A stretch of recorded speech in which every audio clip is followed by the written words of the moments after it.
Welcome, my dear listener. Tonight, let the world drift far behind you. Close your eyes and breathe in slowly. You're safe now, held gently in the quiet arms of the night. As the wind softens and the stars begin to bloom above the water, I will take you on a journey to the low country of South Carolina, where rivers move like dreams and the moonlight knows your name. There, across a great silver bridge stretched over misty waters, a story waits to be told. It's a legend passed down in whispers, of love that lingers beyond time, of a bride in white who walks when the world is sleeping, still searching, still hoping. So rest your head and let my voice guide you into the soft, flickering veil between memory and magic. Tonight, we remember her. This is the tale of the ghostbride of Ravenelebridge. The ghostbride of Ravenelebridge. In the gentle hush of a southern twilight, where the moss-draped oaks sway softly in the warm breeze, the Arthur Ravenel Jr. Bridge stretches over the Cooper River like a silver thread woven between two worlds. By day, the bridge hums with the life of Charleston, cars and trucks crossing steadily, the river sparkling beneath the sunlight. But when night falls, the air changes, thick with whispers and shadows, as if the past stirs beneath the water's calm surface. Long ago, in a time when horse-drawn carriages clattered along dirt roads and lanterns flickered through foggy nights, there lived a young woman named Clara Whitmore. She was the only daughter of a wealthy Charleston family, her life marked by quiet elegance and dreams too vast for the confines of her world. Her pale hands often traced the worn edges of poetry books, and her heart beat with the rhythm of the tides that kissed the shore near her family's plantation. Clara loved a man named James Ashbury, a fisherman's son, with sea salt in his hair and a laugh that carried the wildness of the ocean breeze. Their love was a secret kept beneath the ancient palmetto trees and the shimmering marsh grasses, whispered only by the stars and the cicadas that sang through sultry summer nights. One evening, beneath a full moon that painted the sky silver, Clara donned her simple white gown and slipped away from the watchful eyes of her family. Her lantern's soft glow danced on the river as she met James at the edge of the water, where his small boat rocked gently against the wooden dock. Together, they dreamed of a life beyond the constraints of their worlds, a life of freedom, love, and the endless horizon. But fate, ever cruel in its timing, had other plans. The winds of change swept through the south, and war darkened the skies. James was called away, leaving Clara with promises whispered beneath the moonlight and a heart heavy with hope and fear. As seasons passed and letters grew silent, Clara's longing turned to legend, and the river held its breath for her return. James was a boy born of the sea, rough hands, eyes full of storms, and a spirit too wild for the expectations laid upon him. Clara was the delicate bloom of Charleston society, taught to hold her tongue and keep her dreams carefully hidden beneath layers of silk and lace. Yet their souls found each other, entwined like the vines that curled around the porch columns of the Whitmore estate. Their love blossomed in stolen moments beneath moonlit skies. Clara gave James a small wooden heart carved from driftwood, a token of her devotion. James promised her the world beyond the river, a life unbound by the chains of their family's expectations. But the shadows of war crept closer, and James was called to fight for a cause that neither of them truly understood. He left with a kiss pressed to Clara's hand, and a whispered vow that no distance could sever the bond they shared. Clara waited by the river's edge every night, her white dress billowing in the soft wind, lantern in hand, hoping for his safe return. But the letters stopped coming. The war took more than soldiers. It took hope, leaving behind silence and aching absence. Her father, proud and unyielding, forbade her from seeing James ever again. The plans for a marriage that would restore the family's honor was set in stone, but Clara's heart had already sailed away with the tide. One stormy night, with thunder rolling across the sky and rain lashing against the windows, Clara made a choice. Clad in the white gown she had sewn herself, with a wooden heart tucked close to her skin, she slipped away into the darkness. Her mare waited patiently by the riverbank, the tide rising as if to welcome her. She rode fast, the wind tearing through her veil, the lantern's light flickering like a heartbeat in the night. She reached the water's edge just as the first light of dawn began to chase away the stars. But Clara did not wait for a bridge to be built. She needed only faith and love to carry her beyond the river's cold grasp. The morning found her mare alone, reins slack, hooves mudded, waiting for a rider who never returned. The boat James had kept at the dock was gone, and so was Clara. James searched tirelessly, following every whisper of the wind, every shadow beneath the oaks, hoping to find the woman who had stolen his heart. But time and tide swallowed her without a trace. Years passed. The world changed. The Civil War ended, and Charleston slowly healed from its wounds. The Arthur Ravenel Jr. Bridge rose over the river, a gleaming path connecting two shores. But the legend of Clara Whitmore did not fade. People claimed to see a woman in white wandering the bridge on misty nights, her dress glowing softly under the moonlight. Drivers on late shifts spoke of a silent figure beside them, disappearing when they dared to look. Cyclists heard footsteps echoing on the wooden planks behind them, though no one was there. She was searching, not for revenge or sorrow, but for love lost and promises unkept. One night, a night guard reported seeing her. She asked him quietly, "Have you seen him?" before vanishing like a breath on glass. The guard left his post the next day, not out of fear, but awe. Tokens began appearing at the foot of the bridge, white flowers, seashells, carved wooden hearts left by those who believed in her story. Generations later, a young woman named Lila heard the tale from her grandmother, who spoke in gentle whispers of the bride who still walked beneath the moon. Drawn by a longing she could not name, Lila found herself walking the bridge alone one humid night. There, in the soft glow of the city lights and the scent of jasmine, she saw Clara. Pale, ethereal, her eyes filled with centuries of longing and hope. Lila did not flee. Instead, she spoke softly, "Are you Clara?" The ghost bride nodded, a gesture so delicate it seemed like a dream. Lila began to visit the bridge often, bringing poems and sketches, speaking to the mist as if it might carry her words to Clara. One winter evening, she met Elias, a man who shared her fascination with the legend. Together, they collected the tokens left by others, letters, flowers, trinkets, and placed them in a small box, a shrine for Clara's memory. Years passed, and the legend lived on. Children heard it in bedtime stories, lovers left notes on the bridge's railings, and artists painted Clara's silhouette beneath moonlit skies. But on the quietest nights, when the fog draped low over the water, those who dared to listen swore they heard a whisper drifting on the breeze. "I found him."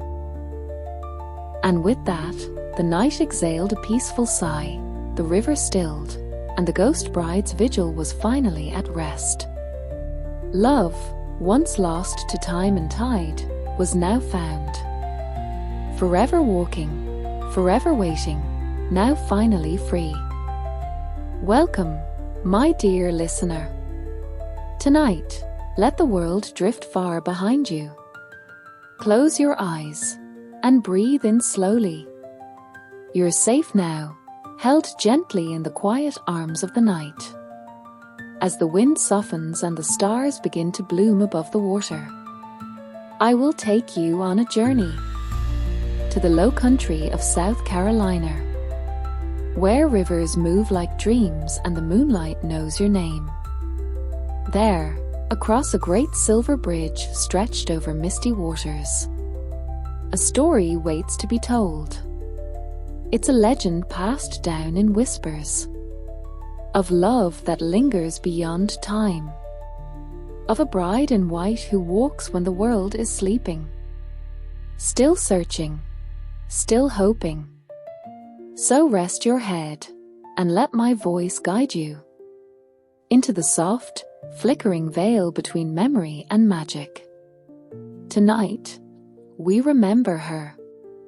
This is the tale of the ghostbride of Ravenelebridge. And now, as the night deepens and the river slips into silence, Clara no longer wanders. Her love has found its way home. Let your body soften. Let your breath fall gently. You are safe here, wrapped in stillness, held by the hush of a story finally at peace. Close your eyes and drift, carried by the quiet wind over the water, into dreams touched by moonlight and memory. Thank you for being here with me tonight. I'll stay, watching over your dreams until the morning comes. Sleep well, my dear, and may you be found only by the things that love you.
you.